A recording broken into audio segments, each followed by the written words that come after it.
बिस्मिल्लाहिर्रहमानिर्रहीम।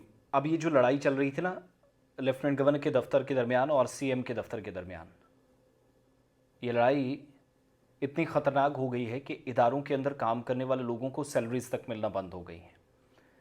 और ये हमारा डेटा नहीं, सरकार ने खुद डेटा दिया है। जम्मू कश्मीर ही नहीं, मुल्क की सबसे बड़ी यूनिवर्सिटीज़ में से एक बाबा गुलाम शाह बादशाह यूनिवर्सिटी राजौरी के अंदर, जहां 13 करोड़ 48 लाख के आसपास सैलरी डिफिसिट, ग्रांट जब बढ़ती गई उसके बावजूद है, जो सरकार ने डेटा असेंबली के अंदर पेश किया है। और ये जो माली बहरान है ये पूरे इदारे के ऑपरेशंस को, कामकाज को मुतासर कर रहा है। और सरकारी रिपोर्ट का डेटा मैं उठाकर रख रहा हूँ जो कल असेंबली में पेश की गई। 13.48 यानी 48 13.5 करोड़ के आसपास तनख्वाहों की कमी की सरकार ने तस्दीक की। और असेंबली में जो सरकारी आदादोशुमार पेश किए गए उसके मुताबिक यूनिवर्सिटी को जम्मू कश्मीर सरकार की तरफ से मिलने वाली जो ग्रांट इन एड है 2022-23 में 22 करोड़ 99 लाख है, वो बढ़ाकर 2024-25 में 34 करोड़ 95 लाख रुपए हो गई।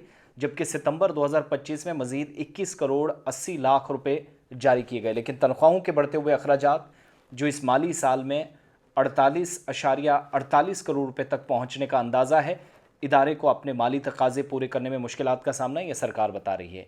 यूनिवर्सिटी जो तरक्याती मंसूबों के लिए कैपेक्स ग्रांट भी हासिल करती है।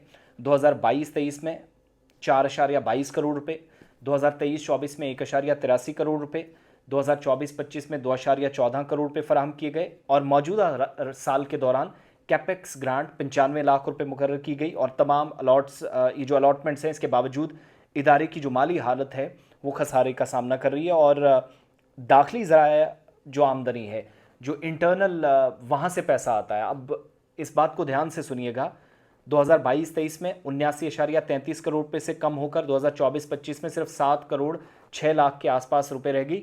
उस पैसे का कम होना तनख्वाहों की कमी की वजह बताई जा रही है। लेकिन सरकार अपनी जिम्मेदारी में ये बिल्कुल भी एक्सक्यूज़ नहीं दे सकती कि right now we are standing exactly इतना पैसा, क्या फिर ये डिफिसिट इस वजह से भी आ रहा कि आप शायद चीज़ों को मैनेज नहीं कर पा रहे हैं। माली साल 2025-26 के लिए या जो मौजूदा सेशन चल रहा है उसमें जो पक्के मुलाजमीन हैं उनके लिए 35 करोड़ रुपए की ग्रांट इन एड मंजूर की गई। लेकिन चूंकि तनख्वाहों के अखराजात 48.48 करोड़ रुपए तक पहुंचने का इम्कान है, इसलिए जो खसारा है बदस्तूर मौजूद है। यूनिवर्सिटी के पास खाली असातिज़ा और गैर तदरीसी असामियों को पुर करने में ऑपरेशनल और देखभाल के जो अखराजात हैं उसके लिए भी अलग बजट दस्तयाब नहीं है, जिसकी वजह से अपने जो मामूली दाखिली आमदनी है, अपना पैसा आना चाहिए था, वो भी उस पर इन्हिसार करना पड़ रहा। और इसलिए बाहर से ज़्यादा कोई मदद तवक्को भी नहीं की जा सकती। यूनिवर्सिटी कह रही है कि सालाना आमदनी 2024-25 में 28.87 करोड़ रुपए रही। अखराजात 51.99 करोड़ रुपए तक पहुंच गए, यानी पैसा जितना आ रहा है उससे 20 गुना ज़्यादा खर्चे बढ़ गए हैं। इस नतीजे में 21.92 करोड़ रुपए का खसारा हुआ। पिछले सालों में भी बाबा गुलाम शाह बादशाह यूनिवर्सिटी को खसारे का सामना रहा। 2023-24 में 6.18 करोड़ रुपए, 2022-23 में 2.11 करोड़ रुपए।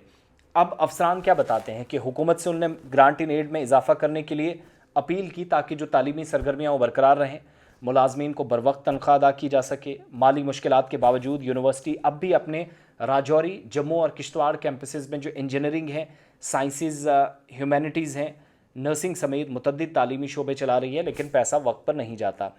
आला तालीम के जो वज़ीर हैं उनके मुताबिक हुकूमत बाबा गुलाम शाह बादशाह यूनिवर्सिटी की माली मुश्किलात से आगाह है। यूनिवर्सिटी के लिए पायदार जो माली मुआवनत है उसको यकीनी बनाने की कोशिशें की जा रही हैं। लेकिन एक बात जिस तरफ मैं तवज्जो दिलाना चाहूँगा वो है कि वक्फ बोर्ड का इसमें क्या रोल है। और जो जवाब आया है वो भी बड़ा दिलचस्प है, वो समझना और देखना ज़रूरी है।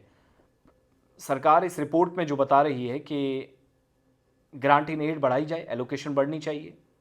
सरकार की तरफ से रिप्लाई भी दिया गया कैपेक्स के तहत कितना पैसा मिलता है या क्या मिलना चाहिए। और कहा गया कि तकरीबन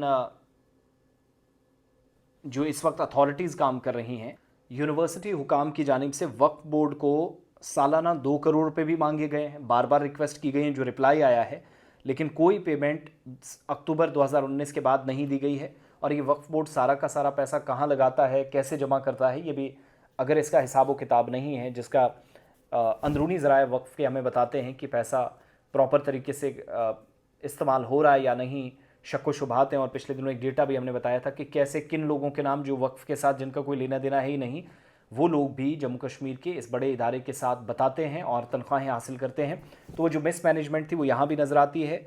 और ये सपोर्ट अगर 2 करोड़ रुपए की मिले, 2 करोड़ की कम से कम, तो रेवेन्यू जो अंदरूनी रेवेन्यू आता है वो कम से कम ठीक हो सकता है अथॉरिटीज़ के मुताबिक, और फाइनेंशियल स्टेबिलिटी या इक्तसादी बदहाली से बचा जा सकता है, इक्तसादी मजबूती की तरफ बढ़ा जा सकता है। मगर वक्फ बोर्ड का इसमें रोल नहीं है, सरकार का जवाब है, मेरा नहीं। तो इस बड़े इदारे को भी ऐसा ना हो कि इस टसल में हम तबाह होते देखें।